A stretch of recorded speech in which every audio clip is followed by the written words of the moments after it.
Hello, bachcho, let's read the question first. The question says that a 100 metric ton engine is moving up slope of gradient 5 degree at a speed of 100 meter per hour. The coefficient of friction between engine and rails is 0.1. If engine has efficiency of 4%, find amount of coal the engine has to burn in 1 hour. Burning of 1 kg coal yields 50,000 joule. So सबसे पहले आपको समझना होगा की concept का use हो रहा है. So की कंसेप्ट इज वर्क डन या वर्क. देखो जो वर्क फॉर्मूला क्या होता है आपका फोर्स इनटू डिस्प्लेसमेंट. अब ये ऊपर जा रहा है राइट. अभी एंगल बच्चों बहुत कम है. वर्क डन क्या होता है आपका force into displacement F into S. अब ये ऊपर जा रहा है बच्चों. ये मान लो जो है एंगल ऑफ इंक्लाइन है वो थीटा है. तो अब ऊपर जा रहा है बच्चों तो फ्रिक्शन भी क्या लेगा नीचे लेगा. फ्रिक्शन कितना लगता है आपने पढ़ा म्यू एन. और एन क्या होता है बच्चों आपका एम जी कॉस थीटा के बराबर होता है right. Mu M G cos theta इधर लेगा और एम जी साइन थीटा भी क्या लेगा बच्चों इधर लेगा. तो अगर इसको कांस्टेंट स्पीड से मूव कराना है तो एग्जैक्टली बच्चों जो नेट डाउनवर्ड फोर्स है उसके जस्ट अपोजिट आपको फोर्स लगाना होगा अपवर्ड. सो एफ जो होगा वो होगा आपका M G sine theta plus mu M G cos theta.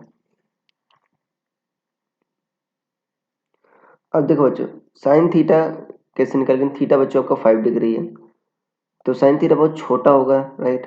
Theta बहुत छोटा होगा. सो और ये आपका ठीक है.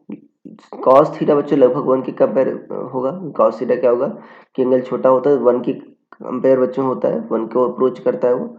यहाँ पर ये होगा एम जी कॉमन ले लोगे तो क्या होगा sign theta plus mu cos theta. ये होगा फोर्स 100 मीट्रिक टन में बच्चों होते हैं 10⁻³ तो कितना हो जाएगा 10⁻5 इंटू जी क्या है 9.8. साइन थीटा को बच्चों 5 डिग्री है ना 5 इंटू पाई बाई 180 रेडियन में कन्वर्ट करना होगा ऐसा यूनिट में. Plus mu cos theta mu क्या 0.1 कॉस थीटा को लगभग आप 1 मान सकते हो. तो ये जो लगभग आ जाएगा बच्चों 1.82 इंटू 10⁻5 न्यूटन. अब कह रहे हैं एक आवर में कितना बच्चों आपको कितना कोर रिक्वायर्ड होगा. तो एक आवर में हम वर्क डन निकाल लेते हैं. एक आवर में डिस्प्लेसमेंट कितना देखो स्पीड 100 माइल्स पर आवर है. सो डिस्प्लेसमेंट क्या होगा 100 miles per hour into 1 our. तो 100 सॉरी मीटर है बच्चों ना कि माइल्स. तो 100 मीटर होगा 100 मीटर पर आवर. सो 100 इंटू 1 क्या होगा 100 मीटर होगा.